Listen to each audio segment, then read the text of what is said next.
Fait que bienvenue dans notre deuxième cours d'INF 5111. On commence aujourd'hui avec notre début, nos fondements de la programmation scientifique. Donc, premièrement, la programmation, le but de faire des programmes, ça va être d'être capable de faire une espèce de recette, ou le terme officiel des algorithmes, qui vont nous permettre de résoudre des problématiques habituellement à base numérique. Le principe d'une recette, quand j'ai faim et que je m'en vais chercher mon cartable de recettes, j'ouvre le cartable, puis à ce point-là, il y a une série d'étapes à faire séquentiellement pour être capable d'arriver à notre résultat, à notre produit voulu de la bouffe, une tarte ou n'importe quel autre type de chose. Donc, c'est un peu le même principe avec un programme. Le but d'un programme, ça va être capable de donner ce qu'on appelle des instructions à notre ordinateur pour que cet ordinateur-là soit capable d'exécuter ces instructions-là, puis d'être capable de résoudre notre problème. Quand on travaille avec des programmes, il y a trois comme principes fondamentaux. On vient de parler d'instructions, des actions que l'ordinateur peut prendre. Il va y avoir un deuxième principe qui va être le principe de mémoire. Donc, oui, on peut demander des instructions de calculer ça plus ça, puis ça divisé par ça, et ainsi de suite. Il va falloir être capable de stocker ces informations-là de manière temporaire dans l'ordinateur pour être capable d'y revenir, pour être capable de retirer l'information plus tard dans notre programme. Fait qu'on va avoir un concept de mémoire qui va venir travailler avec ça. On va voir que dans le monde de la programmation, on appelle ça des variables. Puis on a un troisième comme pilier là, qui est le principe d'algorithme, le principe d'utiliser une suite d'instructions puis qu'on va pouvoir réutiliser avec des fonctions, avec différentes manières de se faciliter la vie là, pour pas qu'on aille juste tout le temps à refaire et recréer la roue à chaque fois. Fait que ça, c'est un peu les principes fondamentaux là, de quand on parle de programmation, c'est de quoi qu'on parle. On parle d'être capable d'utiliser des instructions que je vais pouvoir donner à l'ordinateur. Je suis capable de demander à l'ordinateur de se sauvegarder des informations en mémoire pour être capable d'aller les rechercher par la suite. Puis, on va avoir des mécanismes qui vont nous permettre de répéter des instructions, sauter des instructions, donc créer des suites complètes et complexes d'instructions pour pouvoir résoudre nos problèmes. Ça, c'est les termes généralisés de programmation. Nous autres, plus spécifiquement, on veut faire de la programmation scientifique qui va nous aider à résoudre des problèmes de la science des données. Fait que qu'est-ce qui va derrière? C'est qu'il va falloir choisir un environnement de programmation. Plus particulièrement, quand on fait de la programmation, il va y avoir, pour donner les instructions à l'ordinateur, un peu comme dans la vie de l'humanité et des êtres humains, il existe plusieurs langages qui me permettent de donner des instructions à l'ordinateur. Donc, on va parler de différents langages de programmation.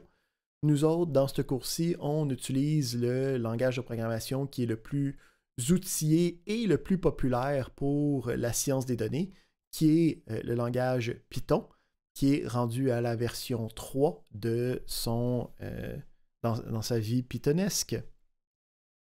Donc, habituellement, pour utiliser un langage de programmation, il faut comme installer des choses sur son ordinateur pour être capable de le faire rouler tout le kit, mais on est rendu on regarde le calendrier 2023, puis c'est rendu que la majorité des choses peuvent être utilisées à travers la magie de l'Internet. Donc, on va utiliser un environnement qui est déjà préfait pour nous, où on n'aura pas besoin de rien installer, puis ça va nous permettre d'avoir un environnement qui est aussi extrêmement versatile, extrêmement polyvalent, puis qui peut être utilisé autant sur n'importe quel ordinateur que sur votre iPad, que sur les ordi de l'école, qui s'appelle Google Colab. Donc, j'ai le lien ici. C'est aussi le dernier lien qu'on n'avait pas regardé sur le site de cours. Donc, sur le site du Métacours, on avait un dernier lien qui était Google Colab pour la programmation en Python. Donc, c'est le même lien que celui qui est ici. Si tu tapes Google Colab dans Google, il va aussi t'apporter au bon endroit. Fait qu'on va aller ouvrir ça pour regarder un peu de quoi a de l'air cet environnement-là. Astérix, vous avez besoin d'un compte Google, donc un compte sur Gmail, un compte sur YouTube. C'est toutes des choses qui sont disponibles. Si vous n'en avez pas pour des raisons un peu bizarres, ben c'est un compte qui peut se faire gratuitement, okay, qui vous donne accès à une multiplicité de services. Donc, quand on commence, on a ici le principe de... C'est comme un environnement au complet, donc comme une application dans laquelle on va pouvoir écrire nos différents programmes. On va pouvoir faire qu'est-ce qu'on veut. On va pouvoir sauvegarder les différentes variations de qu'est-ce qu'on va faire à travers la session. Donc, ici, le principe, c'est qu'on va utiliser un environnement spécifique à la programmation dans la science des données qui s'appelle les notebooks. Donc, les notebooks, ça va être un environnement de programmation, mais aussi de présentation. Donc, on va aller regarder un peu comment ça fonctionne. Le principe, c'est qu'on peut télécharger, une fois qu'on a, le Google Colab d'ouvert, lui va avoir des fichiers qu'on va pouvoir télécharger puis remettre sur Moodle par la suite, là. Mais lui, il les garde tout en ligne automatiquement. On n'a pas besoin de rien sauvegarder. Ça se sauvegarde aussi automatiquement au fur et à mesure que je tape. Donc, nous, on va aller regarder quelque chose de vierge pour être capable de bien comprendre qu'est-ce qui se passe. Fait que quand on a la première petite fenêtre, là, on peut ici créer des nouveaux notebooks qui vont nous permettre de créer un nouvel environnement. Donc, ça se crée automatiquement. Si c'est déjà préfait, tu peux aussi... si tu avais déjà cliqué en dehors de là, tu peux certainement cliquer sur le New Notebook qui va nous donner la même information, ou en tout cas le même résultat. Donc, on est capable de faire ça sans problème. On a ensuite l'environnement lui-même. Donc là, je vais mettre un petit peu plus gros pour qu'on puisse mieux voir ça. Parfait. Donc, l'environnement des notebooks me permettent d'avoir ce qu'on appelle des cellules. Donc, ça ici, l'environnement où c'est que je peux avoir, puis je peux commencer à écrire des choses, c'est ce qu'on appelle une cellule. Puis, il va exister deux types de cellules possibles quand on travaille avec ces notebooks-là. Donc, le principe, c'est que je peux ajouter des cellules en cliquant sur le plus code, plus texte, ou avant, même principe, il y a 50 manières de faire la même chose, là, parce que c'est un programme fait pour plusieurs types de personnes. Fait que le principe, c'est que je peux rajouter ici une cellule de code, puis là, on peut voir que quand je clique, c'est la même chose, mais quand je clique à l'extérieur, c'est quelque chose d'autre. Puis je peux aussi rajouter une cellule de texte. Fait que le but des notebooks, c'est d'être capable d'avoir nos instructions, les instructions qu'on veut créer pour être capable de construire notre programme, mais c'est aussi un outil de présentation qui va nous permettre de prendre des notes, qui va nous permettre de décrire qu'est-ce que notre programme fait, à part être juste les instructions elles-mêmes. Donc, quand on construit un programme, on peut avoir différentes sections avec des cellules de code, mais on peut aussi avoir une section de texte. Puis, à l'intérieur de la section de texte, je peux juste faire ceci, il y a du texte pour expliquer ce qui se passe dans mon code. Puis là, quand je sors de cette cellule-là, je peux voir que c'est juste l'élément lui-même. Qu'est-ce qui est intéressant aussi, puis là, le principe, c'est que si j'écris ça à l'intérieur de la cellule de code, ici, j'ai un petit piton play, là, puis si j'essaie d'exécuter ça, donc premièrement, la première fois que tu cliques sur play, qu'est-ce qui se passe pendant ce temps-là? On peut voir que c'était marqué Initializing en haut à droite, là. C'est que c'est en train de louer un ordinateur, de prendre possession d'un ordinateur chez Google, dans l'info nuagique de Google, pour être capable de rouler tout cet environnement-là qui est pour nous. Fait que là, on peut voir ici que d'écrire ça, ça a généré une erreur parce que ça, c'était pas une syntaxe qui était valide pour le langage de programmation. Je ne pouvais pas juste écrire du texte aléatoire que lui ne va pas comprendre parce que c'est pas son langage. Fait que les zones de texte me permettent de travailler là-dessus. Non seulement ça, mais aussi à l'intérieur des zones de texte, je peux avoir, admettons, de dire que c'est un titre. Hein? Puis là, je peux voir à droite, ça me donne une espèce de preview. Je peux mettre des choses en bold. Puis là, qu'est-ce qui est intéressant, c'est que je vois que ça marche, là. Mais si je regarde à droite, ce que ça l'a fait, c'est que ça l'a rajouté des caractères pour représenter comme une balise qui va indiquer c'est quoi que ça va faire de l'autre bord. Hein. Je peux mettre ça en italique. Donc, je peux voir ici ça. En italique, mais de ce bord-là, c'est 1 étoile. Là, je pouvais voir pour en gras, c'était du double étoile. Fait que, qu'est-ce qui se passe ici, c'est à la place d'être un formatage qui est caché, hein, tu sais, quand dans Word, là, tu cliques sur bold, puis là, ça le met en bold, mais là, as-tu mis l'espace en bold ou pas, puis là, dépendamment où tu mets l'espace, tu sais pas quand tu vas taper quelque chose, qu'est-ce qui va se passer. Ici, on a du formatage qui est explicite. Donc, cette méthode de formatage de texte-là, c'est un autre langage, un autre standard, qui s'appelle le Markdown. Okay? Donc, le principe, c'est tu peux aller avoir un paquet de choses possibles. Tu peux avoir des titres, tu peux avoir... fait ici, j'ai un lien là, pour ce qui est possible. Donc, des titres, on a des bouts de code, on a même des équations. Donc, tout est possible à l'intérieur. Si on regarde juste, admettons, j'ai-tu le possible là-dedans? Non, pas tant que ça. Là-dedans, ici, là. Mais c'est ça. Fait que tout ce qui est là-dedans peut être utilisé dans l'environnement de texte, les cellules de texte, pour être capable de mieux visualiser, okay, mieux décrire qu'est-ce que je suis en train de faire. On n'en jasera pas beaucoup du Markdown, parce que nous autres, c'est pas là qu'on va travailler majoritairement. Nous autres, on va travailler majoritairement dans les cellules de code qu'on va pouvoir exécuter, hein, pour exécuter notre code, pour être capable d'écrire quelque chose, avoir un résultat. Fait qu'ici, mettons, je peux écrire genre 4 plus 6, j'exécute ça, puis je peux voir que ça me output, hein, ça me ressort 10.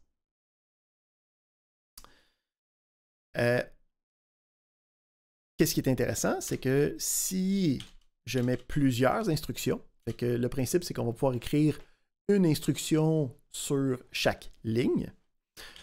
Aussi, quand j'écris des instructions, l'espacement n'a pas trop d'importance, mais moi, j'utilise un standard qui fait que ça aère le code, puis qui me permet de mieux voir qu'est-ce qui se passe. Fait qu'ici, j'ai un autre exemple. J'ai une première instruction. On a vu que ça donnait 10. Là, on voit que ça donnait 2, mais je peux voir que il y a juste 4 qui est affiché. Là. Si je change l'ordre des choses, aussi, en passant, je peux mettre des espaces, des lignes vides. Donc, ça va juste continuer normalement. Donc, je peux voir ici que ça prend juste la dernière instruction. Puis, ça fait juste afficher le résultat de la dernière instruction. Fait que la première chose qu'on va regarder, c'est comment est-ce que je fais pour être capable d'afficher plus que juste une affaire, hein, plus que juste le dernier calcul que tu as fait. Donc, quand on travaille avec les instructions, on va pouvoir avoir ce qu'on appelle des fonctions. Hein, donc, le principe de fonction, c'est quelque chose que vous avez vu à petite école, là. Ben, à moyenne école, là, secondaire, là, sinus. Hein. Quand tu veux faire un sinus de quelque chose, qu'est-ce que tu fais? Tu marques sin, parenthèse, un angle quelconque, parenthèse, puis là, ça, c'est la fonction sinus qui est invoquée, hein, que lui calcule derrière le rideau, puis qui est capable de faire ce que tu veux. On a le même principe dans ces environnements-là, c'est juste qu'il y a pas mal plus de fonctions qui sont pas mal plus élaborées dans qu'est-ce qu'ils peuvent faire. Fait que la première fonction qu'on va voir, ça va être la fonction print. Donc, la fonction print me permet de prendre une action quelconque ou une instruction quelconque. On va voir que ça s'appelle une expression.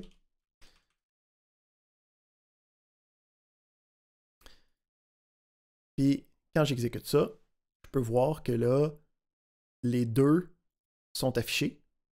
Okay? En fait, là ici, si je laisse la dernière ouverte, ça marche pareil. Le principe, c'est que lui, il va toujours afficher le dernier résultat qui a été généré de la dernière instruction.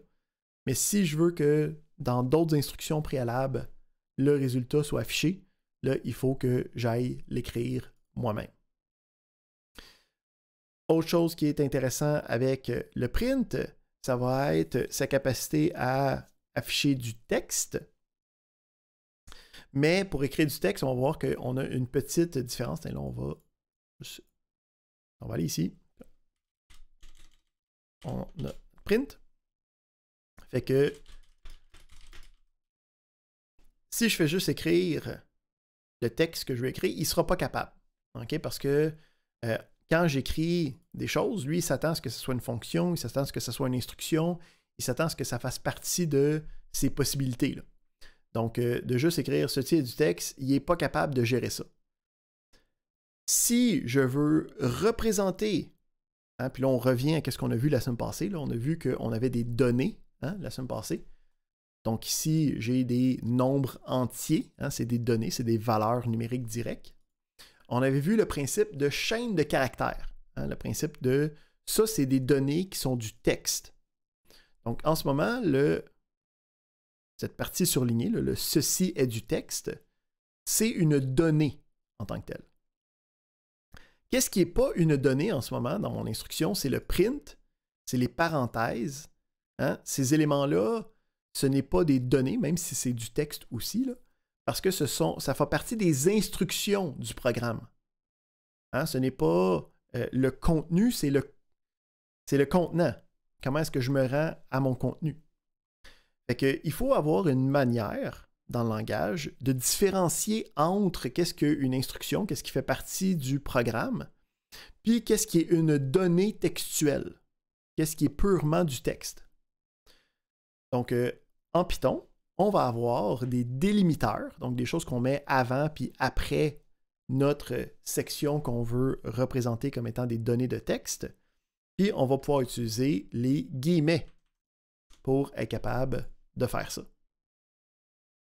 Donc, quand j'essaye d'afficher ceci est du texte avec des guillemets, là, ici, il est capable de comprendre que cette partie-là, puis on peut voir ici qu'il y a même de la colorisation syntaxique, hein, ça me le met en rouge pour me dire j'ai compris, ça ne fait pas partie des instructions du programme, ça fait juste partie de qu'est-ce que tu es en train d'écrire. Là, il faut faire attention aussi qu'on met des guillemets, hein, parce que si je reprends qu'est-ce que j'ai écrit un petit peu plus haut, mais que je le mets entre guillemets, qu'est-ce qui va se passer quand je vais faire le print? Ben là, lui, qu'est-ce qu'il voit?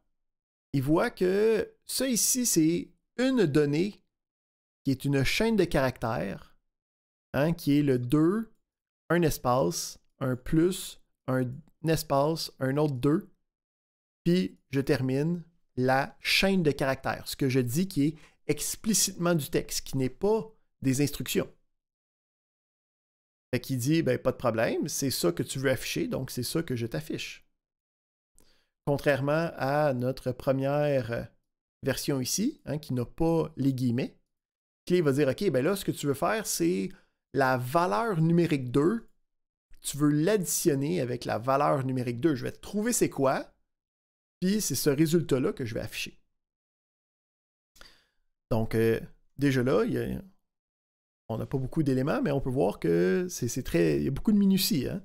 Donc, on a le principe d'instruction qu'on peut exécuter avec le petit Python play. Là, on a mis le principe d'une fonction print qui est capable de prendre quelque chose puis de le faire afficher pour qu'on ait possiblement plusieurs affichages. Puis là, on vient de rajouter le principe qu'on a la possibilité de délimiter des chaînes de caractères. Okay? En anglais, ils appellent ça des strings of characters ou des strings qui me permettent de représenter des entités textuelles qui ne font pas partie des instructions. Pour les chaînes de caractères, là ici j'en ai montré une version, il en existe des variations, donc on peut utiliser le simple guillemet, comme j'ai fait ici, ou on peut utiliser le double guillemet. Fait que ça fait en sorte que je peux utiliser l'autre type de guillemets à l'intérieur. Donc, un exemple ici, j'utilise des guillemets simples pour pouvoir utiliser des doubles guillemets à l'intérieur de ma chaîne. Ou sinon, j'utilise des doubles guillemets pour représenter un simple guillemet à l'intérieur de ma chaîne de caractères. Si on a besoin d'avoir les deux, c'est possible d'utiliser des triples guillemets comme délimiteur pour être capable de dire, ben, tant qu'il n'y a pas rencontré un triple délimiteur, si je mets des quotes ou des guillemets dedans, ça va être considéré comme faisant partie de la chaîne. Puis c'est automatiquement détectable. OK? On peut voir ici le principe que dès que j'ai arrêté le guillemet, il arrête de le mettre en rouge. Donc, c'est très facile de voir visuellement qu'est-ce qui fait partie ou pas de la chaîne de caractères. Deuxième élément de notre journée, on a le principe de commentaire. Donc, quand on travaille avec un programme, souvent, on va vouloir avoir une partie du programme qui va être expliquée ou une partie qui va être où on va avoir un commentaire. Donc, le commentaire, c'est de laisser du texte, donc ce n'est pas des instructions, mais ce n'est pas du texte qui va être affiché, ça ne va pas être du texte qui va être utilisé dans le programme, c'est du texte qui est laissé pour un autre être humain qui va passer par là. Très possiblement toi-même du futur. Donc, quand on est dans les cellules de code, parce que dans les cellules de texte, on peut écrire le texte qu'on veut n'importe quand, on peut utiliser comme début d'instruction le dièse, hashtag, je pense qu'il y a un autre mot plus francophone que ça, là, mais le pound ou le sharp en anglais. Puis le restant de la ligne,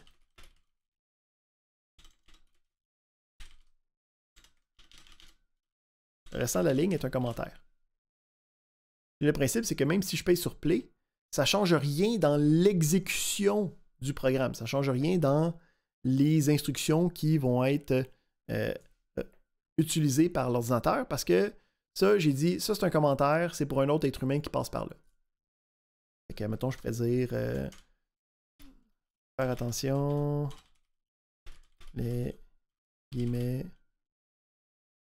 délimitent du texte. C'est pour cela que ça n'affiche pas 4. Donc, quand tu es en train de faire des choses, tu testes des choses, tu peux te noter pour toi des informations à l'intérieur de la cellule de code. Le commentaire peut aussi être utilisé après une instruction. Puis, on peut encore voir qu'il y a une colorisation automatique qui est appliquée. Okay? C'est dans une espèce de vert kaki, vert forêt, quand ça fait partie d'un commentaire. Donc ça va être utile quand on prend des notes, quand on fait quelque chose d'un petit peu bizarre, puis qu'on veut essayer de le noter. Okay? C'est quand même assez important les commentaires. Vous allez voir que quand on écrit du code, ça semble facile, puis ça semble convivial quand tu es en train de l'écrire. Mais j'ai une petite anecdote avec ça. À un certain point, je suis en train de travailler sur un programme très difficile. Okay? J'étais extrêmement concentré toute la matinée. Okay? Je piochais comme un démuni sur mon clavier pour essayer de résoudre les différentes problématiques. Puis, juste avant de dîner, okay, débouché, j'ai réussi à construire le programme que j'avais. Ça donne des résultats que je voulais. Puis, à ce point-là, je me dis, pas de problème, je peux aller dîner en toute quiétude, revenir en après-midi, en me disant que, puis j'étais pas mal fier de moi, là, je me suis exclamé à mes confrères, en ce moment, il y a seulement moi et Dieu qui comprend qu'est-ce qui se passe dans mon écran, tellement j'avais pris des bonnes tournures, là, puis des affaires difficiles à comprendre. Fait que j'étais allé dîner, ok, Subway, 12 pouces, steak et fromage, extra bacon, je le méritais. Puis en revenant de mon dîner, je me rassis devant mon écran, puis n'ayant pas écrit de commentaires, ayant seulement travaillé sur les instructions qui me permettaient de résoudre mon programme, je ne puis que m'exclamer que, à ce point-ci, il y avait seulement Dieu qui comprenait ce qui se passait dans mon programme. Puis malheureusement, il a fallu que je retravaille au complet le programme pour être capable de comprendre ce que j'avais fait quelques heures auparavant, parce que je n'avais pas mis assez de commentaires devant mon propre génie. Est-ce que c'était du génie si j'ai pas mis de commentaires? Je ne crois pas. Donc, on a le principe de commentaire qui nous permet de rajouter des informations, se donner des hints de pourquoi est-ce qu'on a fait ça, de c'était quoi le but, c'était quoi l'idée derrière.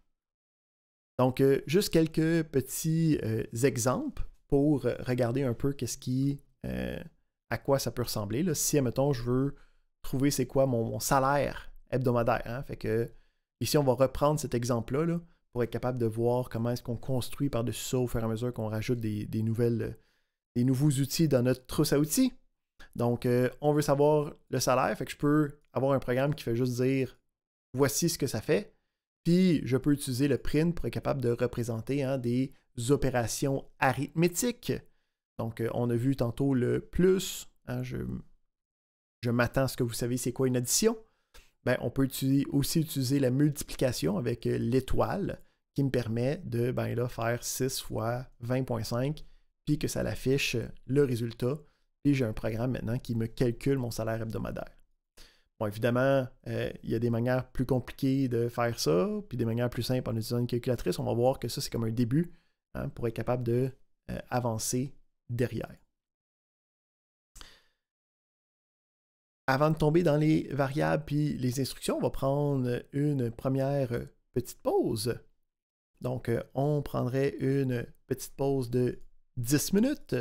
Mettons qu'on arrondit les coins ronds, fait qu'on dit qu'on reviendrait à 18h55 pour être capable de regarder le principe de variable et d'assignation de variables dans un programme. Fait qu'on se met en pause. Puis on a un retour à 18h55. À tout de suite, tout le monde. On est donc de retour. On vient de se laisser avec un petit exercice, petit exemple qui démontre comment utiliser les différentes instructions, le principe de commentaire, le principe de la fonction print et le principe de chaîne de caractères. Donc, c'est bien le fun de faire des instructions qui calculent des choses puis qui affichent, mais pour être capable de faire des programmes un petit peu plus complexes, nous allons devoir être capable d'utiliser la mémoire de l'ordinateur puis être capable de sauvegarder des informations pour être capable de les réutiliser plus tard par la suite. Donc, pour utiliser la mémoire dans un langage de programmation, on va utiliser le concept et le principe de variable. Donc, le principe d'une variable, c'est une affaire à 3 éléments. Donc, il va y avoir un espace en mémoire qui va être réservé. Il va y avoir une valeur qui va être écrite à l'intérieur. Puis, il va y avoir un nom à la variable pour être capable de l'identifier. Donc, la variable x va être une valeur numérique entière, puis en ce moment, c'est 7.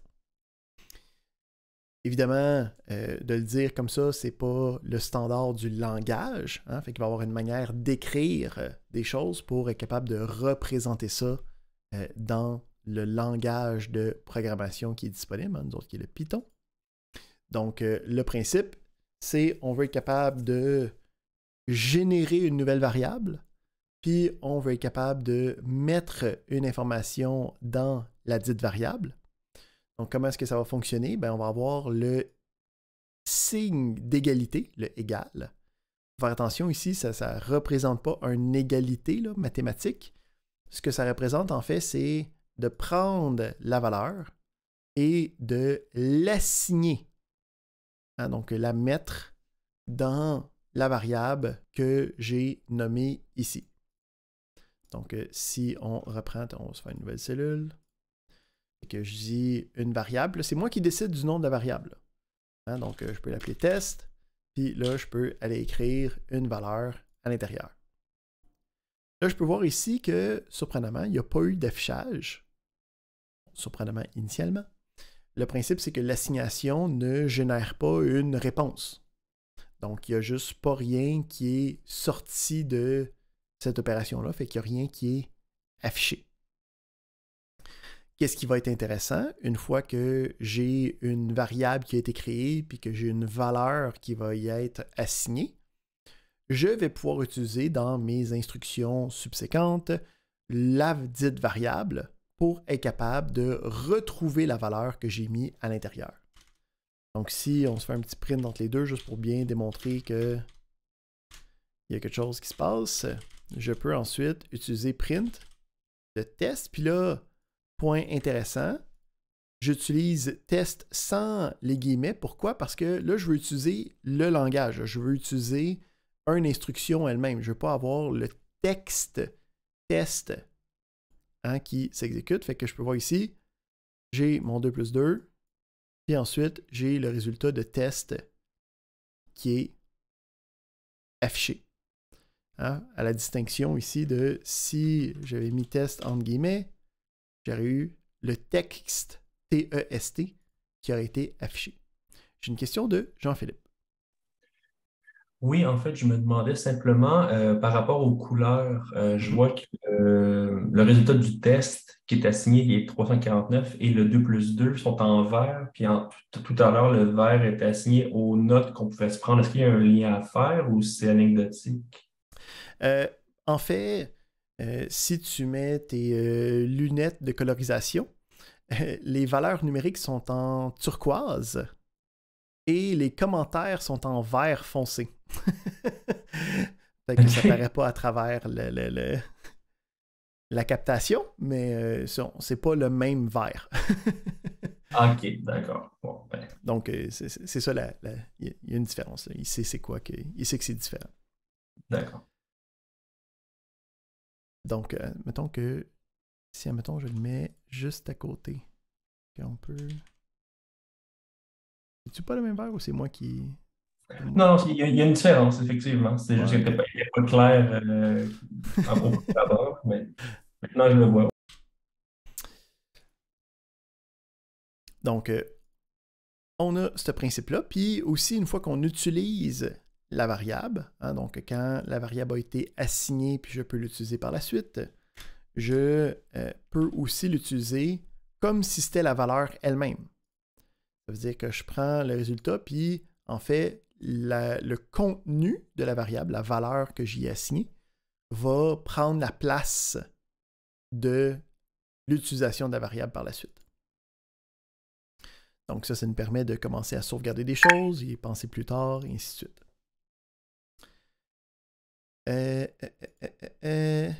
Qu'est-ce qui... Je m'en allais par là. Fait que ça c'est bon, ça c'est bon, ça c'est bon.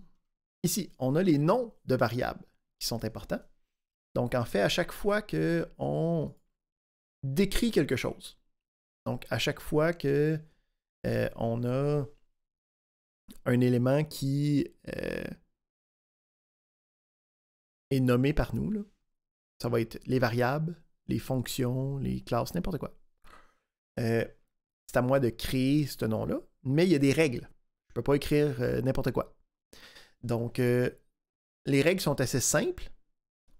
On peut utiliser tout caractère alphanumérique, donc des lettres, des chiffres. On peut aussi utiliser le tiret bas, le underscore. Puis, le premier caractère doit être alphabétique. C'est ça les règles principales. Donc, à place de test, je peux utiliser la place 42. OK, c'est pas un problème. Puis, en fait, ça, c'est les règles. Puis après ça, il y a les conventions. Donc, quand je vais parler de convention, c'est le principe que tout le monde fait la même chose. Comme ça, on ne se trompe pas.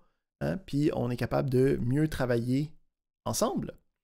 Donc, quand j'ai besoin d'avoir une variable qui va être habituellement une représentation de plusieurs mots. OK? Donc, mettons note examen. Donc ici, le principe, c'est que c'est supposé être 2 mots, mais je ne peux pas mettre un espace, parce que ça, j'ai pas le droit. Hein? J'ai pas le droit de mettre d'espace, de points, de trait d'union. C'est tous des caractères qui ne sont pas admissibles. Lettre, chiffre, tiret bas. C'est nos 3 options. Qu'est-ce qu'on fait habituellement? C'est qu'on utilise une notation qui s'appelle le camel case, qui me permet de dire, quand je changerai de mot, je vais utiliser une lettre majuscule pour être capable, mettons que c'est une note de 1 examen, je vais utiliser une majuscule pour être capable de faire la distinction comme si je changeais de mot. Il existe d'autres conventions, ok, mais moi c'est celle-là que je préconise dans le cours. Ça ne change rien à la fonctionnalité du programme, c'est juste pour être capable de être visuellement plus clair quand on présente des informations. Fait qu'avec ces connaissances-là, on est capable de commencer à créer un petit programme qui est un petit peu plus étoffé. Donc ici, on reprend notre idée d'un salaire, là, mais cette fois-ci, on y va avec le salaire hebdomadaire à partir d'un nombre d'heures travaillées. Hein. Puis après ça, on peut même appliquer un pourcentage de taxes, mettons pas qu'est-ce que nous on a dans la vraie vie, là, mais mettons on dit 15% flat rate. Fait que, on peut utiliser des variables pour être capable de sauvegarder le nombre d'heures travaillées, le taux horaire, pour ne pas avoir à les réutiliser dans notre programme, puis pour que notre programme soit plus explicite aussi dans sa fonction. Fait que je peux avoir ici des données initiales. On peut voir ici, j'utilise les commentaires pour être capable de bien représenter mes informations. On a ensuite le calcul du salaire brut. Fait que je prends le nombre d'heures travaillées, le taux horaire, ok, je le mets dans une autre variable. On peut voir ici aussi que les nombres de variables peuvent être très explicites. Hein, ça nous aide à mieux se comprendre.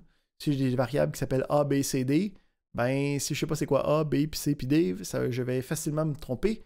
Puis, on va voir que la seule source d'erreur quand on écrit du code, c'est nous-mêmes. Fait qu'on va essayer de minimiser le plus possible la source d'erreur qui est nous-mêmes. Donc, on prend le plus de mécanismes possible pour s'éviter toutes les erreurs possibles que nous-mêmes pouvons faire quand on écrit du code. Fait que, mettons, on a une première étape intermédiaire, on affiche ce résultat-là.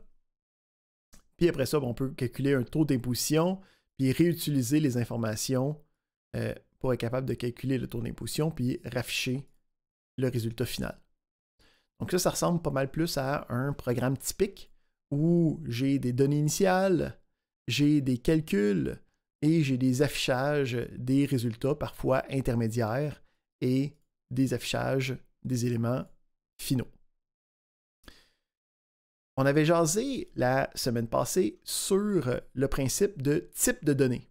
Hein? Donc, le principe que quand je sauvegarde une information dans un ordinateur, l'ordinateur, il faut qu'il sache c'est quoi la forme, puis ça va aussi inférer c'est quoi les choses que je peux mettre qui viennent avec ça. Donc, dépendamment du langage de programmation, tu as différents types de données qui sont disponibles. Donc, en Python, nous, les types de données principaux qu'on va regarder, ça va être sensiblement les mêmes choses qu'on avait vues à la fin du cours de la semaine passée. On va en avoir un pour des entités numériques entières, donc que ce soit positive ou négative, ça va être le même, qui va être le int pour integer, okay, pour un entier. On a ensuite les valeurs flottantes ou les valeurs fractionnaires, hein, donc point quelque chose, même principe, ça marche quand même avec les négatifs, qui va être le float pour le floating point number. On va avoir pour les entités textuelles, donc le texte, les chaînes de caractères, le str ou str, ou en fait pour diminutif de string. Donc, encore une fois, comme on a vu tantôt, c'est délimité par des guillemets simples ou des doubles guillemets. Puis, on a un dernier type de données qui va être les valeurs logiques, booléennes, true ou false. Donc, ici, c'est true et false, c'est une valeur directement. Fait que ça veut dire que n'importe quel de ces types de données-là peuvent être sauvegardés dans une variable. Fait que je peux très bien dire meilleur examen.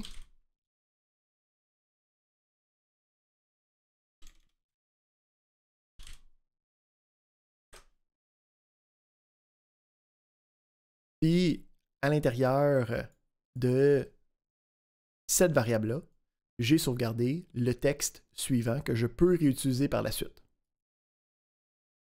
Là, on ne sait pas comment comme agencer du texte ensemble, ou des choses comme ça, mais ça va venir.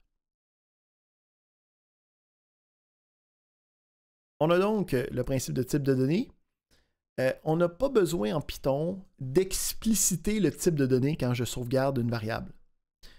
Python va inférer le type par rapport à ce que j'ai écrit dans l'assignation. Donc, c'est lui qui a automatiquement décidé que c'était un int. C'est lui qui a automatiquement décidé que c'était un str, un string. Puis, si j'avais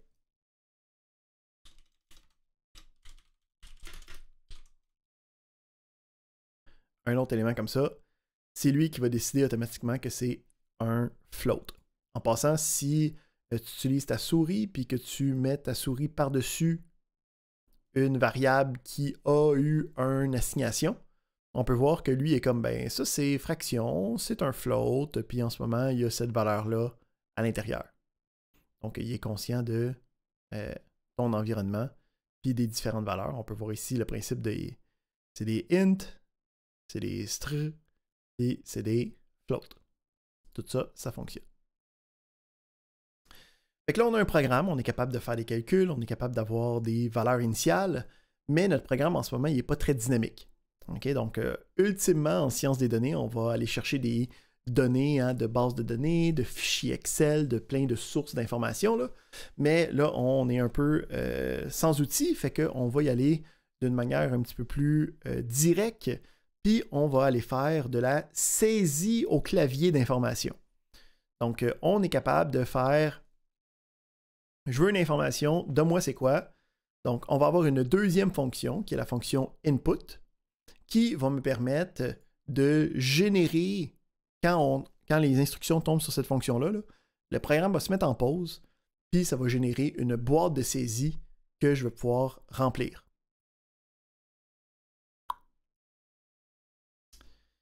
Fait qu'on a la commande input, c'est une fonction, qui peut prendre une requête. OK? La question qui est demandée est tapée ici. Quand je l'exécute, on peut voir ici que il n'a pas arrêté. Là. Il est en cours, okay, il est en train d'exécution. Puis là, ici, le texte que j'ai donné au input est affiché ici. Puis là, j'ai une petite place où c'est que je peux écrire ma réponse va ici. Puis là, quand je pèse sur Enter, cette réponse-là est envoyée. Puis ici, on vient de voir c'est quoi ça ici. Là, cette partie-là, là, ça, c'est une assignation. Hein? Donc, le résultat de ça va être assigné dans réponse. Puis en ce moment, je regarde réponse. Je peux voir que c'est effectivement un string. C'est la réponse avec la réponse va ici, qui était le texte que j'avais tapé de manière dynamique. Puis là, si je le réexécute,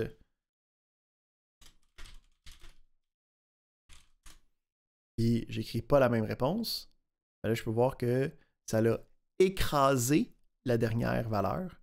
Puis c'est pas la même réponse qui est maintenant à l'intérieur. On a ici une petite problématique. Parce que si, admettons, j'écris 56, dans la réponse, on a le 56, mais on a le str comme type. Donc, c'est pas la même chose. Là.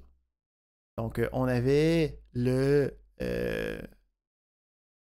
une chaîne de caractères tantôt, ça va bien, mais là, mettons, si j'essaie de faire print de réponse plus 10, hein, parce qu'on a vu tantôt qu'on peut faire ce genre d'opération-là.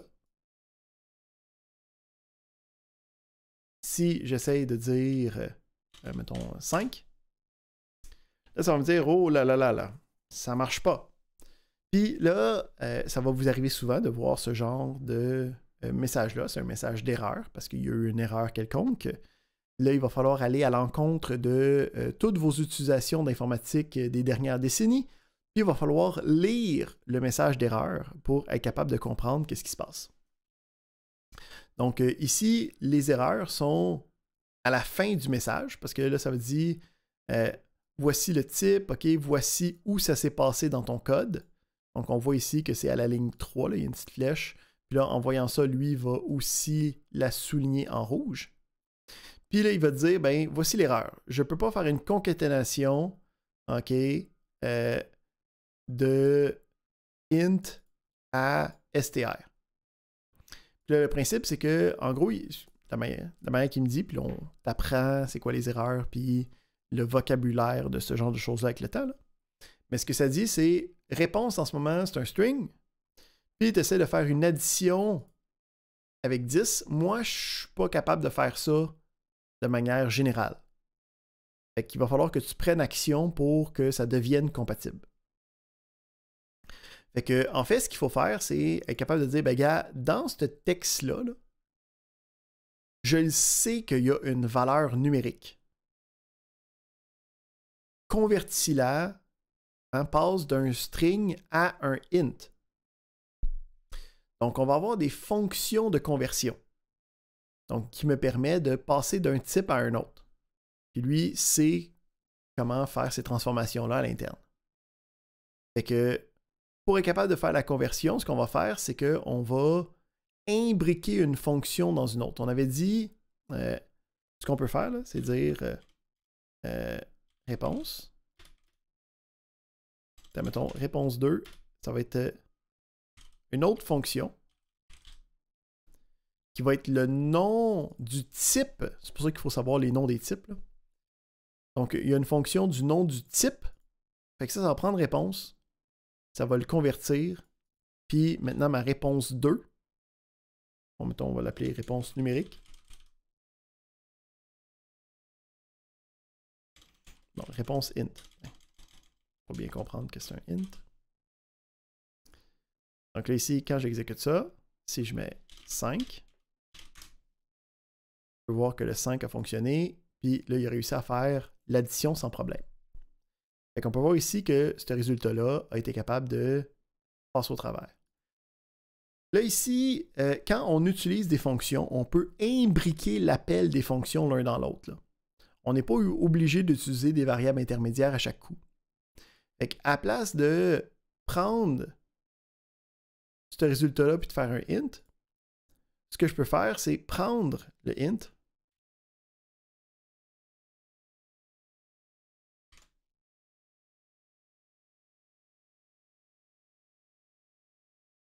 et venir le mettre autour du input. Fait que là, le principe, c'est qu'il va faire ce qui est dans les parenthèses en premier. Il va faire le input. Puis là, ici, la valeur que moi, je vais marquer va devenir le résultat. Fait que là, ça va devenir le chaîne de caractère 5. Là, cette fonction-là va être invoquée. Ça va la transformer en valeur numérique. Puis là, ça va faire l'assignation à la fin de tout avec 5 allant dans réponse. Donc, si on réessaye ça, je peux voir maintenant que je peux taper en sachant que je vais taper quelque chose qui est une valeur numérique. Si je tape autre chose, ben là, ça va me générer une autre erreur. Parce que là, c'est j'essaie de convertir quelque chose en valeur numérique, puis toi, tu m'as donné le texte à l'eau. Je ne suis pas capable de gérer ça. Donc, on a ces éléments-là. Puis maintenant, on est capable de faire de la saisie d'informations avec l'input. Comment est-ce que ça fonctionne quand j'essaie de changer mon programme? Ben, le principe, c'est ça va rester sensiblement le même. Ça va juste être les données initiales à la place d'avoir des valeurs arbitraires. Je vais pouvoir les changer pour avoir des inputs. Mais là, ce qu'il va falloir toujours se souvenir avec les inputs, c'est que par défaut, ça génère des chaînes de caractères. Si on veut que ce soit d'autres types de données, il faut faire les conversions pour ces types de données-là. Fait que dans mon cas ici, je veux avoir des heures travaillées, des taux horaires. Ça peut être des valeurs qui vont avoir des fractions. Hein. Mon taux horaire, c'est 18,50 $. Donc, je vais utiliser la fonction de conversion float, hein, qu'on a vu qui était notre type de données pour des valeurs numériques flottantes, pour être capable d'avoir deux saisies, sauvegarder ces deux informations-là, puis une fois que j'ai ces deux informations-là, ben là, j'ai le même calcul que tantôt qui me permet d'afficher mon résultat. Juste aussi, avec le print, on est capable de faire plusieurs affichages à l'intérieur du même print. Donc, quand on est en train d'afficher ici, mettons le résultat, je peux utiliser la virgule pour être capable d'avoir différentes sections dans le résultat. Donc, qu'est-ce qui va se passer? Il va commencer avec cette première section-là. Il va aller l'écrire. Puis il va passer à la prochaine section. Puis il va aller écrire la prochaine section. Donc, on peut avoir dans nos résultats des éléments qui vont être des valeurs, des résultats d'opérations numériques, des chaînes de caractères. On peut même avoir des résultats de fonctions, okay, qui vont être mis là pour être capable d'avoir du texte enrichi, là, un affichage enrichi qui peut pas mal écrire ce que je veux dans l'ordre que je veux.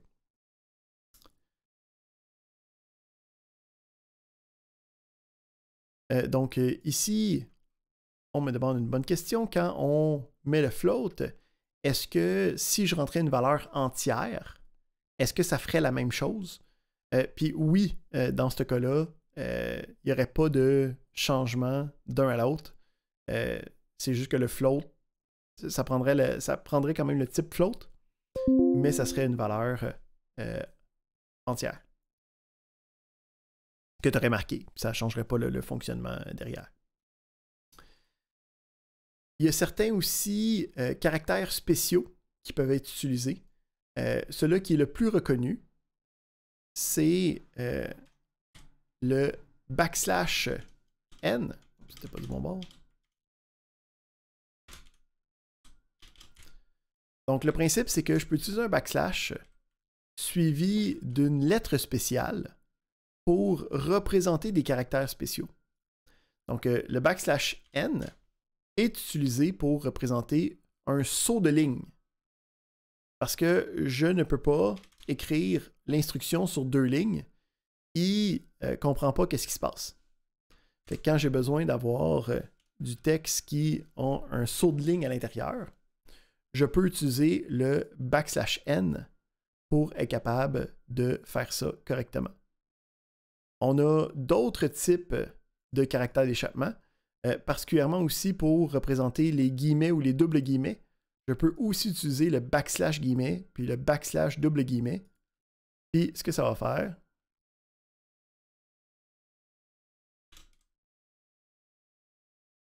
quand je l'écris, je peux voir que le \guillemets, cette partie-là ici, n'est pas considéré comme faisant partie ou n'est pas considéré comme un délimiteur de la chaîne, puis va juste être affiché directement. Puis aussi, si tu veux avoir juste un backslash, tu peux faire \\. Comme ça dit que c'est pas le backslash de je mets une autre lettre. Fait que on est capable de, encore une fois, embellir un peu notre exemple de tantôt. Donc, on garde le même début, on garde les mêmes calculs, mais cette fois-ci, on est capable d'avoir un affichage direct, okay, qui est capable de dire, ben ça, c'est mon texte. Ensuite, affiche le résultat de mon calcul. Ensuite, affiche ce texte-là, puis réaffiche mon résultat, tout ça sur la même ligne dans une seule réponse qui est joviale et présentable. On a vu le principe de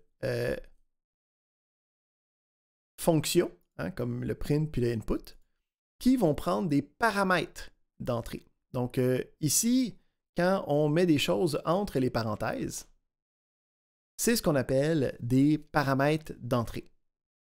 Donc, il est possible d'avoir plusieurs paramètres d'entrée, comme le print, les différents paramètres d'entrée vont être délimités par une virgule. Donc, ça, c'est notre premier paramètre. Puis ça, c'est notre deuxième paramètre. Donc, cette délimitation-là, c'est ça qui me permet de distinguer des éléments. Il y a certaines fonctions qui prennent un nombre variable de paramètres, comme le print, mais il y a certaines autres fonctions qui vont prendre un certain nombre donné de paramètres, puis des fois, c'est plus que 1. Fait qu'il faut être conscient de ça. On a ensuite ici, parfait, des fonctions qui vont être... donc, on a quelques fonctions, comme le print input, qui sont toujours disponibles. Mais il y a beaucoup des fonctions qui vont être dans des librairies ou des modules externes. Tu sais, il y en a des centaines de milliers de fonctions comme ça. Puis, on ne peut pas juste appeler ces différentes fonctions-là parce que sinon, ça se peut qu'il y ait des fonctions qui aient le même nom, dépendamment de ce que tu es en train de faire, puis ça va devenir problématique. Donc, on va être capable d'appeler ces différentes fonctions-là en important les librairies dans notre programme, dans notre environnement, pour être capable ensuite d'utiliser ces dites librairies-là. On va voir comment utiliser ces éléments-là dans quelques instants, là. Mais le principe, c'est qu'on va importer quelque chose, puis on va pouvoir utiliser le nom de la chose, point le nom de la fonction pour être capable de l'utiliser correctement. Dans les paramètres, hein, quand on a des paramètres avec notre print, donc il y a deux types de paramètres. Donc les paramètres qu'on voit à l'instant, où c'est qu'on fait juste avoir la virgule pour les représenter, c'est ce qu'on appelle des paramètres de positionnement. Donc l'ordre des paramètres va être important, hein, parce que c'est ça qui va dicter l'ordre dans lequel ils vont être utilisés. Donc dans ce cas-ci, le principe, c'est afficher en premier, puis afficher en deuxième, puis là, s'il y en a un troisième, quatrième, cinquième, et ainsi de suite. Il existe un autre type de paramètres qui est les paramètres nommés. Donc, pour les paramètres nommés, comment ça fonctionne?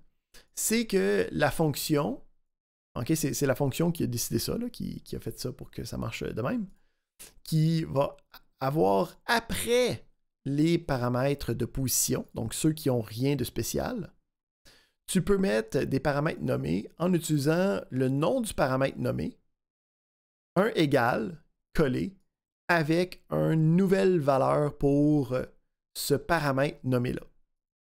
Fait qu'ici, on a un exemple avec le print. Fait qu'on va prendre un petit exemple, puis on va voir comment ça marche les paramètres nommés. Fait que premièrement, on va pas mettre de paramètres nommés, puis on va juste voir ce que ça donne. Fait qu'on peut voir ici que quand j'ai fait le print, OK, ça l'a affiché. Si je mets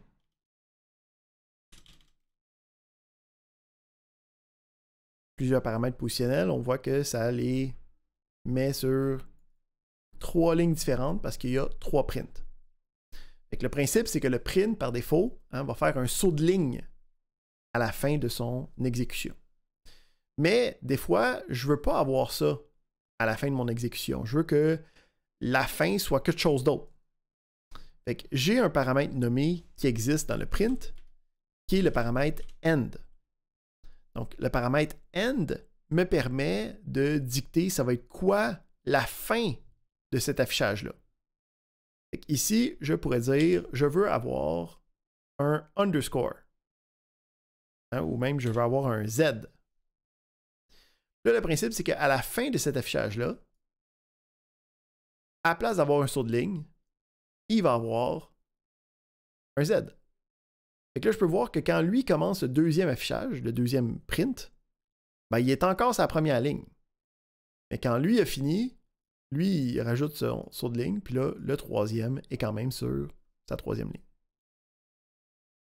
Fait qu'on a ces possibilités-là là, qui sont... On va voir que ça va être beaucoup utilisé dans les librairies de sciences des données. Là. Mais quand on utilise des fonctions, il faut toujours se demander c'est quoi les différents paramètres de position. Puis ensuite, c'est quoi les paramètres nommés possibles. Donc souvent, les paramètres nommés, ça va être pour des options, des configurations qui sont atypiques là, ou qu'on ne veut pas souvent utiliser, mais qui sont là pour nous aider.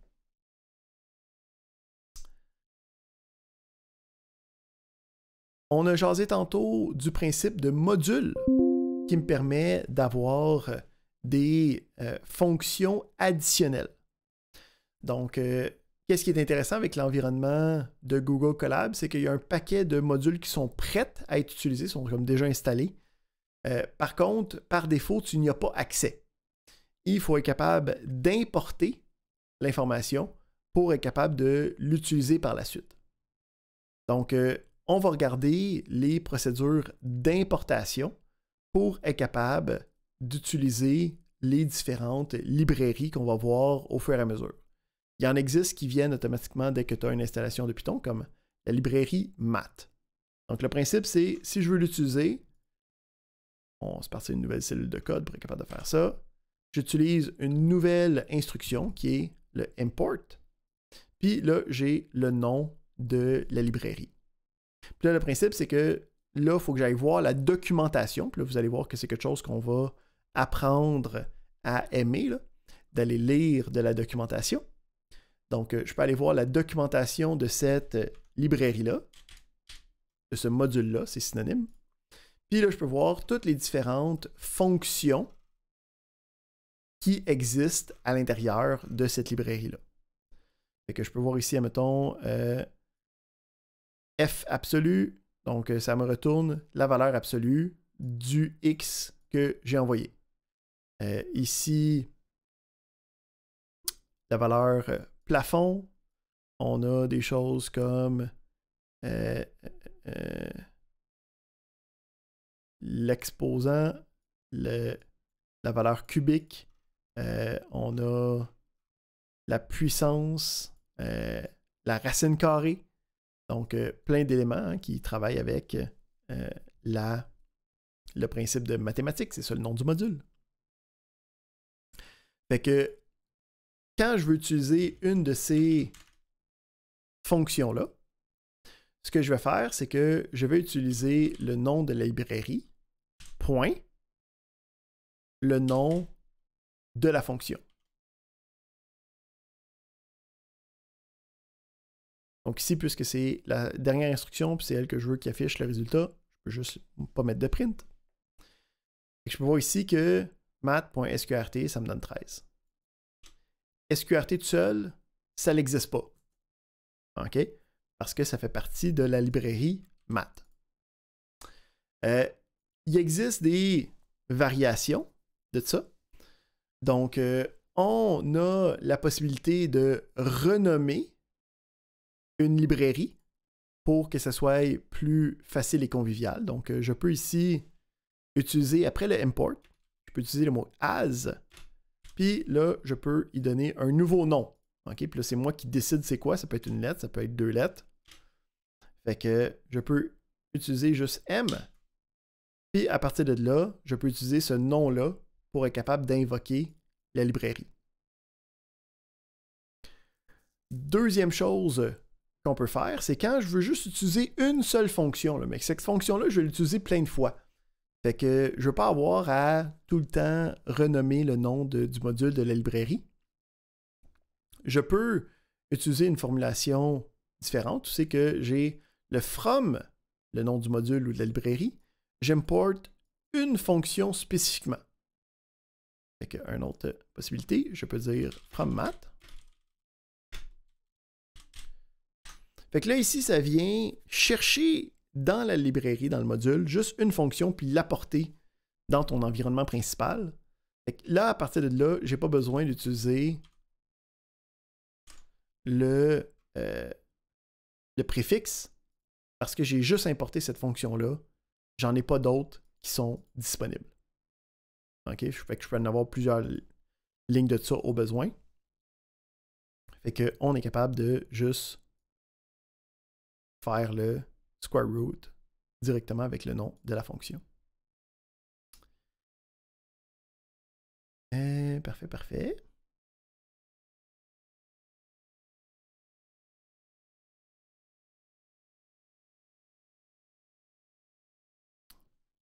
j'ai besoin d'aller chercher de l'eau. Fait qu'on va prendre une petite pause tout de suite.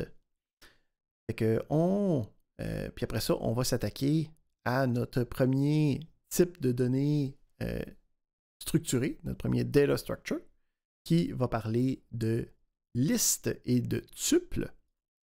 Fait que on se prend une petite pause, on revient vers 19h45 pour regarder les listes et les tuples. Fait que pause, retour, 19h45. À tout de suite.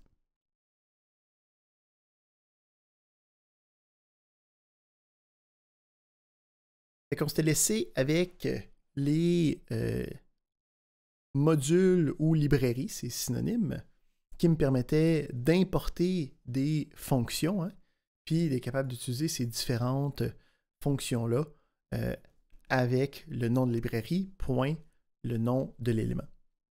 Le principe d'utiliser le nom de quelque chose, point, le nom de quelque chose d'autre, va revenir quand on va travailler avec ce qu'on appelle des objets, qui vont être des variables spéciales, qui vont en même temps avoir les données, mais qui vont aussi avoir des fonctions qu'on va pouvoir utiliser. Enfin, on va voir ce principe-là avec notre première structure de données, qui va être les listes. Donc, le but d'une liste, c'est d'être capable de sauvegarder plusieurs valeurs à l'intérieur d'une seule variable. Donc, ça me permet de avoir, admettons, toute la liste de toutes les notes des examens de la classe, plutôt que d'avoir, à place, il y a 33 personnes ici, à place d'avoir 33 variables avec des noms différents, je pourrais avoir une seule variable, puis à l'intérieur, il y a toutes les différentes valeurs pour que je sois capable de faire une moyenne, pour que je sois capable de trouver la meilleure note, la pire note, des choses comme ça. Donc, on a le principe d'une liste qui va être numérotée. Donc, ça va avoir des cases en mémoire, puis chacune des cases va être numérotée. Faire attention, la numérotation va commencer à 0. On va voir ça dans un instant. Mais le principe, c'est qu'on va pouvoir, après ça, aller rechercher les informations de cette liste-là, aller modifier des cases spécifiques. Tous ces éléments-là, okay, vont être disponibles.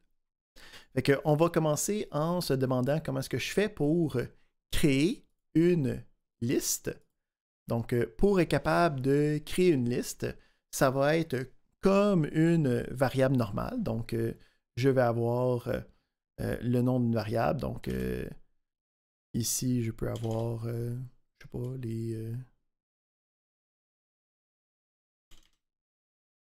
on va prendre l'exemple de tonton avec plusieurs notes d'examen. Puis, pour être capable de créer la liste, il va falloir que j'aille plusieurs valeurs. Okay? Donc, pour avoir différentes valeurs, je vais pouvoir les délimiter par des virgules. Mais ce ne sera pas tout. Il va falloir aussi que j'aille autour de ces valeurs-là des braquettes carrées. Donc, les braquettes carrées représentent des listes d'informations. Donc, ici, on peut dire print note examen. Puis, on a l'élément des différentes valeurs qui est à l'intérieur. Si je regarde encore une fois avec ma souris, si je vais par-dessus, je peux voir ici que j'ai une liste de 3 items, puis j'ai les 3 items à l'intérieur. Qu'est-ce qui est intéressant avec en Python, ce qui est plus anormal avec les listes, c'est pas habituellement comme ça, mais en Python, on peut avoir des listes qui vont avoir différents types d'informations à l'intérieur de la même liste. C'est pas quelque chose qu'on va utiliser ou voir souvent, mais c'est possible. Donc, on peut voir ici, j'ai des valeurs numériques, une chaîne de caractères, puis une autre valeur numérique. On a donc la possibilité de créer différents types de chaînes de caractères. On a aussi des fonctions qui me permettent de générer des listes. OK, on va les voir quand on va commencer à utiliser des boucles. Et pour l'instant, je veux juste dire qu'il existe des fonctions qui génèrent des listes. Puis, quand on a besoin de savoir une information primordiale de la liste, qui va être le nombre d'éléments dans la liste, on peut utiliser une fonction len pour le length, puis d'utiliser l'élément que je veux comptabiliser. Ici, j'ai cette liste-là, puis cette liste-là contient 3 éléments à l'intérieur. Une fois que j'ai le principe de liste, je vais aussi être capable d'aller chercher les différents éléments à l'intérieur de la dite liste. Donc, le principe ici, c'est je vais utiliser une fois que j'ai une liste, hein, que je l'ai générée, que je l'ai pris d'une fonction, quoi que ce soit, je vais pouvoir, quand je veux utiliser un seul élément de la liste, commencer avec le nom de la liste, utiliser des crochets carrés, puis ensuite écrire le numéro de la position de l'élément que je vais aller chercher. Donc ici, si je fais un autre print, j'ai mes notes d'examen. Puis je vais aller chercher, j'ai mes notes d'examen. Puis avec les crochets carrés, je vais aller chercher la case qui a le numéro 1. Là, je peux voir, ça marque Allo. Mais là, t'es comme, ben là, c'est 43, Allo 42. Ça, c'est 1. Donc, ça ici, puis là, comme j'ai dit tantôt, quelque chose à quoi il faut faire extrêmement attention. En programmation, quand on commence à numéroter des choses, on va numéroter les choses à partir de 0. Ça a des raisons techniques derrière, là, mais il faut juste s'habituer. Donc, si je vais chercher le crochet 0, ça l'affiche la première case. Si j'essaye d'aller chercher la case 2, donc c'est 0, 1, 2, donc ça va aller chercher cette information-là quand j'écris la case 2. Si j'essaie d'aller chercher une case qui n'existe pas, ben là, ça me donne une erreur en me disant, OK, l'index, OK, ou l'indice, c'est ça le nom de la valeur que j'ai écrit entre les crochets carrés, la valeur de la position de l'information que je vais aller chercher. Donc, l'index de la liste est en dehors des bornes de la liste. Hein, donc, j'ai essayé d'aller chercher une information. Cette information-là n'existait pas dans ta liste. Ça ne marche pas ce que tu veux faire. Fait qu'on peut aller chercher ces informations-là sans problème. On a aussi le principe, ça c'est un des éléments qui est très puissant quand on travaille avec Python. Désolé si vous entendez la déneigeuse dans ma rue. On a le principe que les listes sont dynamiques. Qu'est-ce que ça veut dire, ça, que les listes sont dynamiques? Ça veut dire que le contenu de la liste peut changer, okay, avec des actions de ma part. Ah oui, avant de parler de ça, on a aussi le principe de modification d'éléments dans la liste. Donc, j'ai ma liste, j'ai 3 éléments en ce moment. Je peux utiliser comme destination d'assignation, donc l'assignation avec le égal, à gauche, c'est où c'est que je vais mettre l'information. Ben, à droite, je peux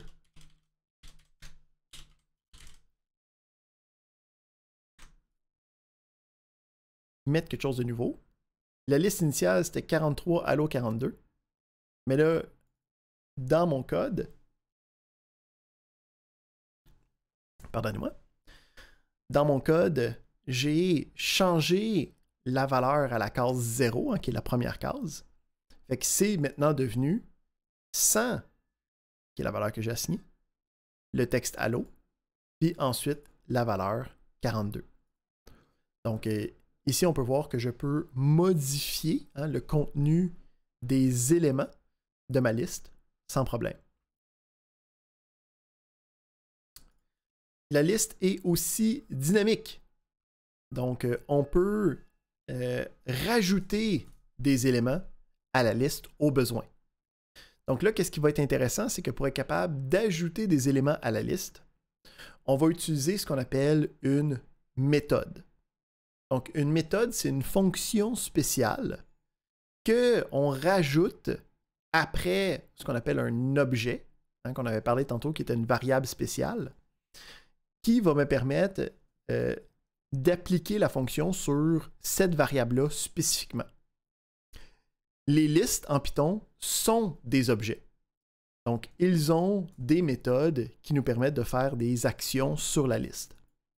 Une de ces méthodes-là est une méthode qui va me permettre d'ajouter des éléments dans une liste.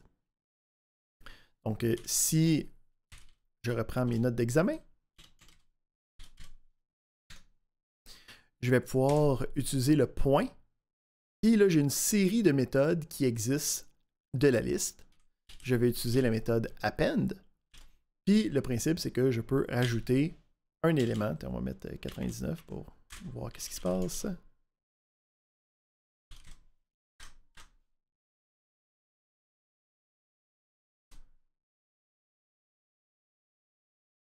Donc, je commence avec mon 43 allo 42. Je change la valeur de la case 0. Je me retrouve avec 100 allo 42. Puis là, en utilisant la méthode append, donc en partant de ma liste que j'ai déjà, en utilisant le point, comme je faisais pour les librairies, les modules, j'utilise le nom de la méthode, qui est une fonction spéciale qui va être appliquée sur cet élément-là seulement. J'ajoute la valeur 99. Donc, on peut voir qu'après ça, quand je le fais réafficher, je peux voir que le 99 a été rajouté à la fin des éléments déjà existants. Donc, on va voir qu'il y a d'autres méthodes pour ajouter à des éléments précis, des choses comme ça, là. Mais le append, c'est le plus facile et convivial pour rajouter des valeurs dans une liste. On est aussi capable de faire des opérations arithmétiques quand on travaille avec des listes. Donc ici, j'ai un exemple où c'est que, bon, on a deux listes de 3 valeurs, je rajoute quelque chose, c'est affiché, mais je peux prendre deux listes puis les mettre ensemble. Quand on colle deux éléments ensemble, donc ici, si je regarde, j'ai pris X, qui est 453 avec le 7, 453 avec le 7, puis je fais plus Y, qui est 1, 2, 3, le 1, 2, 3 ici, je peux voir que ce que ça va me donner, ça va être le collage du X avec Y. Donc, c'est quand on parle de ce collage-là d'un bout et d'un autre, c'est ce qu'on appelle, dans les termes informatiques, de la concaténation. Donc, de la concaténation, c'est de prendre deux bouts puis de les coller ensemble. Donc, quand j'ai des listes, le plus ne fait pas une addition, mais fait une concaténation des deux listes. Donc, on est capable d'avoir un paquet d'éléments qu'on colle ensemble puis avoir une méga liste de manière assez facile et conviviale. On a aussi la possibilité de détruire des éléments d'une liste. Donc, on peut utiliser l'instruction del pour delete qui va me permettre de détruire des éléments d'une liste. Donc, ici, je vais del note examen et je vais aller détruire la case 1.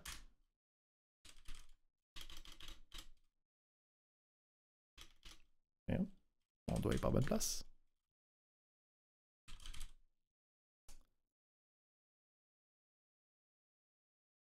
Donc, quand je vais utiliser l'instruction del pour delete, ça détruit la case, elle disparaît, elle ne peut pas être retrouvée. Puis quand je l'affiche, ben là ici, les cases ont été décalées. Faire attention, quand on a ce décalement-là,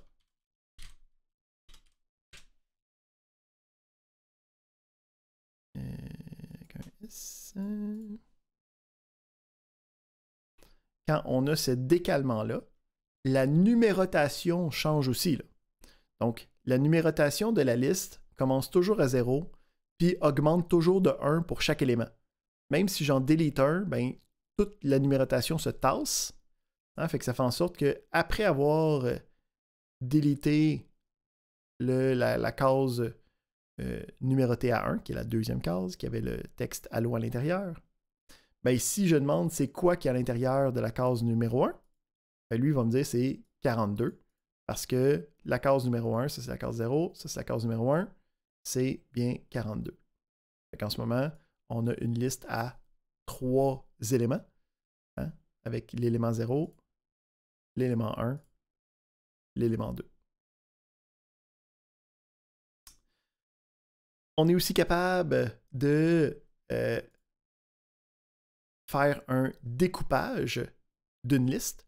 Donc, d'être capable de, à partir d'une grande liste, aller chercher juste un sous-ensemble que j'ai besoin.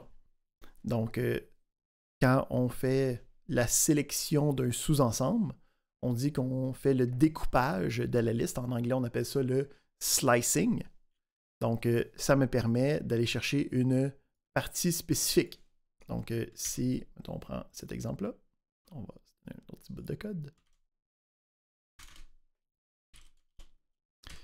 Donc, comment ça fonctionne? C'est quand vient le temps de sélectionner la case, hein, parce qu'on avait dit qu'on peut sélectionner une case numérotée, 0, 1, 2, 3. Hein.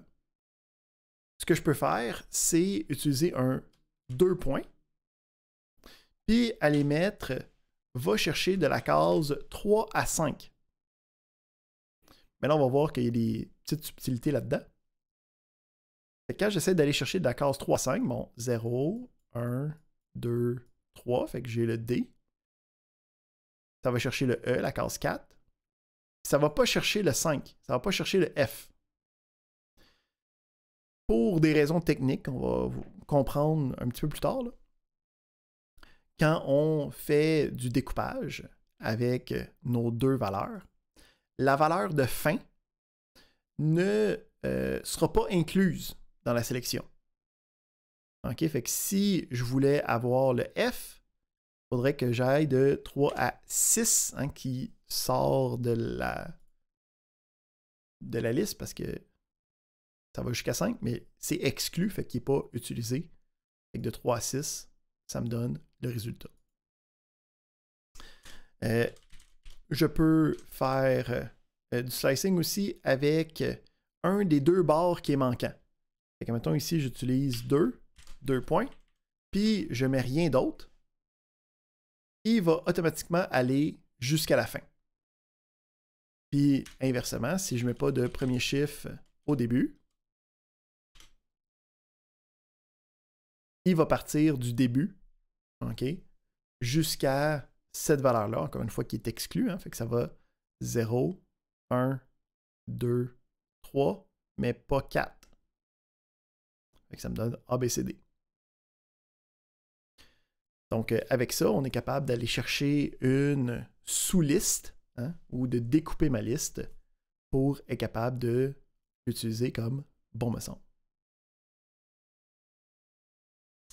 On a aussi des fonctions qui travaillent sur les listes. On va voir qu'on a des librairies spécialisées qu'on va utiliser en sciences des données pour faire ce genre d'opérations-là. Mais il y a des fonctions min et max qui me permettent de trouver facilement la valeur minimum, la valeur maximum d'une liste qu'on utilise directement. On a jasé tantôt qu'on avait la méthode append qui me permet de trouver, qui me permet d'ajouter un nouvel élément à une liste déjà existante. Ce n'est pas la seule méthode qui est disponible pour les listes. Il y en existe une petite panoplie. Donc, on a ici la liste des différentes méthodes utiles pour les listes. On peut voir qu'on a effectivement le append qui me donne un élément à la fin de la liste. Mais je peux aussi utiliser le insert qui va me permettre de rajouter un élément à un endroit spécifique dans ma liste. Donc, si je veux que ça s'insère entre le deuxième et le troisième, je peux utiliser le insert. On a aussi des méthodes de modification, comme pour être capable de faire le tri, ou pour être capable de faire une inversion de toutes les cases. Fait que la première devient la dernière, la deuxième devient l'avant-dernière, la troisième avant-avant-dernière, et ainsi de suite. Puis, on est aussi capable de enlever, donc de supprimer un élément précis. Donc, le del, il fonctionne avec une position. Si je ne veux pas travailler avec une position, je veux dire, enlève-moi la valeur qui est à temps plutôt qu'à telle place. Je peux utiliser le remove à la place. Donc, mettons qu'on y va ici. On va y aller avec x.remove. Je veux que tu m'enlèves le C.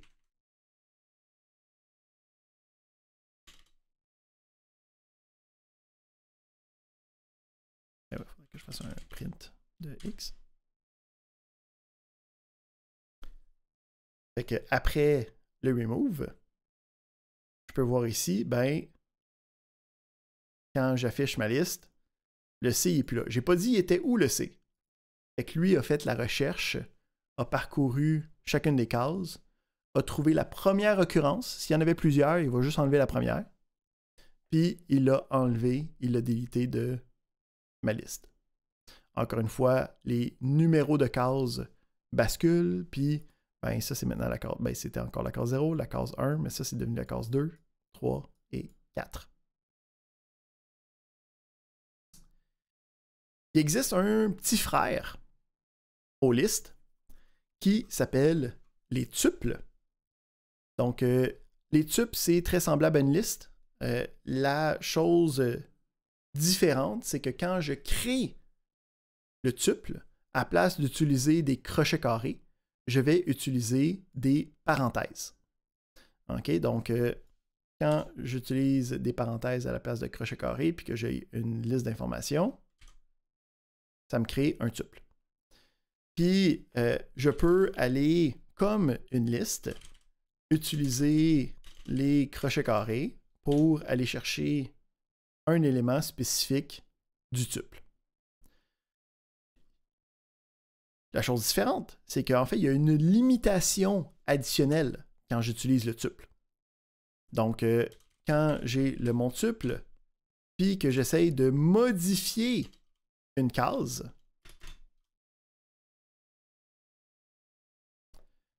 ça va me dire les tuples ne peuvent pas modifier des valeurs. Donc, le tuple, c'est une structure de données qui marche presque pareil à la liste, mais ne peut pas être modifiée une fois qu'elle a été créée. Puis là, la question qui vient avec ça, c'est ouais, mais là, si tu ne peux pas la modifier, pourquoi est-ce que tu voudrais utiliser ça? Le principe, c'est que avec l'interdiction de modification vient beaucoup d'efficacité. Donc, quand on travaille avec des données qu'on crée une fois puis qu'on sait qu'ils ne changeront pas durant notre problématique, on peut les mettre en tuple à la place de liste, puis notre programme va être capable de faire des calculs plus rapidement, plus efficacement, puis notre programme va prendre moins de temps pour s'exécuter. Donc, il existe les tuples, c'est vraiment la seule différence. Utiliser les parenthèses au début, mais même après, on continue à utiliser les crochets carrés. On voit aussi que quand on l'affiche, ça me l'affiche comme étant des parenthèses plutôt. Quand je regarde aussi avec ma souris, je peux voir que ça dit que c'est un tuple à la place d'une liste. Mais à part la modification, il n'y a pas d'autres éléments qui changent. Évidemment, les méthodes de modification, c'est du append ça n'existe pas avec un tuple parce qu'il ne peut pas gérer ça. Il ne peut pas être capable de modifier des éléments, incluant rajouter des éléments au tuple. Excellent. Fait que ça fait le tour des choses que je voulais vous jaser. Ici, juste parce que vous n'avez pas posé de questions durant la période. Fait que je vais ici utiliser une méthode de rétroaction qui me permet de gager un peu la série d'éléments. Je vous demanderai sur une échelle de, puis vous pouvez le mettre dans le chat, sur une échelle de 1 à 5. Okay, là, on va avoir des ateliers à faire, on va avoir des exercices à faire. On va vous demander de faire des programmes qui vont utiliser qu'est-ce qu'on a vu. 1 étant, ça va très mal. 5 étant, je pense que ça va être facile, puis ça m'étonnerait que je me pointe à l'atelier. 4 étant, je pense que ça va aller. 3 étant, je vais me pointer à l'atelier, mais je pense que ça va être correct. On est où, là, en ce moment, là? Juste pour être certain que si tout le monde a des 1 puis des 2, comme on va retravailler les choses.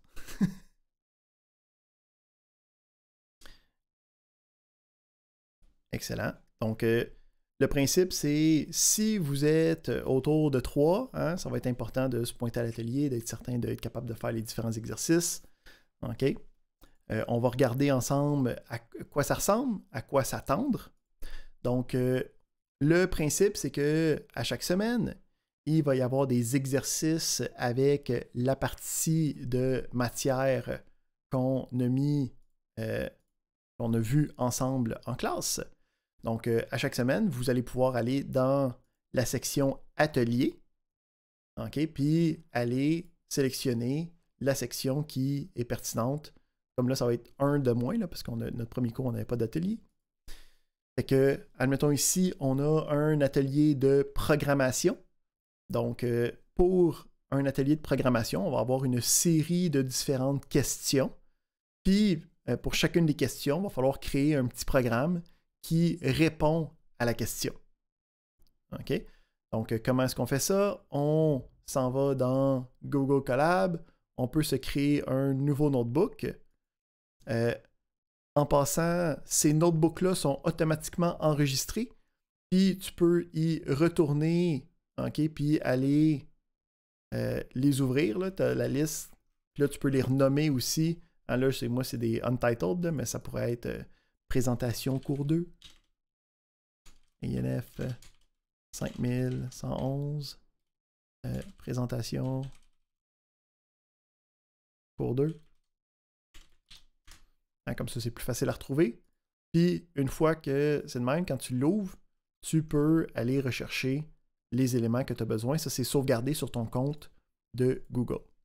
Il y a quelqu'un qui demande est-ce qu'on publie qu'est-ce qu'on a fait. Donc, c'est purement des exercices formatifs. Il n'y a rien d'évalué. En fait, on va vous fournir les solutions après avoir fait les exercices. Donc, c'est vous de vous auto-évaluer. C'est à vous de les faire puis de les garder. Le principe ici, c'est qu'il y a certainement une mise en garde que je veux faire. Vous allez voir que quand moi, je suis en train de le faire, c'est très facile. C'est parce que ça fait 20 ans que je fais ça. Vous autres, ça fait... on peut le calculer en tranches de 20 minutes plutôt. Donc, il faut faire attention. J'en avais parlé au premier cours. C'est vraiment le genre de matière où il faut pratiquer pour être capable de bien intégrer les différentes connaissances et différentes informations. Donc, ne pas attendre des solutions puis dire, gars, je l'ai regardé puis c'est correct, là, c'est pas un problème. Il faut vraiment être capable de les faire, de voir un code fonctionnel. Ce n'est pas propice à l'apprentissage quand on commence à faire de la programmation. Fait que, on s'est créé un nouveau notebook. On a les différentes questions qui nous sont données. Donc, le principe, c'est de répondre à la requête. Donc, j'aimerais avoir un programme qui fait afficher le message « Hello monde ». Fait que là, ici, on pourrait y aller. Là. Fait que j'ai, mettons, un bloc, puis mettons que je peux même me mettre une zone de texte, là, puis recopier cette partie-là à l'intérieur, juste pour me souvenir c'est quoi le but de ça. OK, fait que là ici, pour afficher quelque chose, ah oui, je me souviens, on avait le print, hein, puis là, je veux que ça l'affiche Allô monde. Parfait, puis là, tu payes sur le petit play. La première fois, c'est correct que ça prend du temps, OK, ça va être marqué Connecting en haut à droite, puis c'est en train de louer un environnement gratuitement, là. Mais c'est normal si ça prend un petit bout la première fois. On attend. Puis là, ça l'exécute. Puis là, ça fait « Ah shit, ça n'a pas marché. » Pourquoi est-ce que ça n'a pas marché? Donc ici, on avait l'utilisation. Là, tu es comme « Ah oui, c'est vrai, on a parlé de chaîne de caractères, qu'on veut faire ça. Ça va prendre des guillemets à l'intérieur. » Fait que là, tu es comme « Ok, je mets des guillemets. » Là, je réessaye. Là, je suis comme « Ok, j'ai mon Allô monde. C'est ce que ça me demandait. Parfait, j'ai réussi cet exercice-là. Je peux ensuite passer au prochain exercice. » Puis là, le but de faire ça en laboratoire, c'est d'être capable de montrer les différentes erreurs, puis que vous puissiez travailler avec les démonstrateurs pour être capable de voir c'est quoi les genres d'erreurs possibles. Pardon. Puis qui puissent vous aider pour être capable de comprendre qu'est-ce qui se passe, puis qu'est-ce qu'on a besoin de faire. J'ai une question ici qui demande dans un ancien cours que j'ai donné, qui est INF 1256, qui était de programmation. On demandait de coder sur du papier. Est-ce que ça sera la même chose ici? Non, ce ne sera pas. Les examens intra et final seront faits de manière différente, particulièrement avec des choix de réponses ou des réponses courtes. On va rejaser de ça la semaine d'avant quand on va faire la préparation à l'examen. Donc, ça serait tout pour ce soir. Vous pouvez tout de suite commencer les séries d'exercices. Donc, il n'y a rien qui vous empêche d'arriver à l'atelier, à la démonstration, puis d'avoir un paquet d'erreurs pour chacune des différentes sections. Puis comme ça, vous pouvez maximiser votre temps à l'intérieur du laboratoire. Ça devrait être possible d'arriver au laboratoire puis être capable de faire tous les exercices à l'intérieur du temps de laboratoire. Donc, si vous n'avez pas le temps de les faire d'avance, c'est correct aussi. Si vous arrivez avec pas d'exercice préfet au laboratoire à l'atelier, puis que vous n'avez pas le temps de toutes les faire, particulièrement si vous avez juste le temps d'en faire juste genre la moitié ou le tiers, ben là, ça va vraiment être important de prendre du temps d'avance pour maximiser votre temps à l'intérieur de l'atelier. Donc, certaines personnes apprennent différents rythmes. Il faut être capable de se gager là-dessus, mais en moyenne, on devrait être capable de faire les exercices à l'intérieur de la séance d'atelier. Excellent. Fait que ça serait tout pour notre séance magistrale d'aujourd'hui. Est-ce qu'on a d'autres questions d'ordre général, d'ordre spécifique, d'ordre... qu'est-ce qu'on avait? Parce que sinon, je vous laisserai avoir une bonne soirée à tous.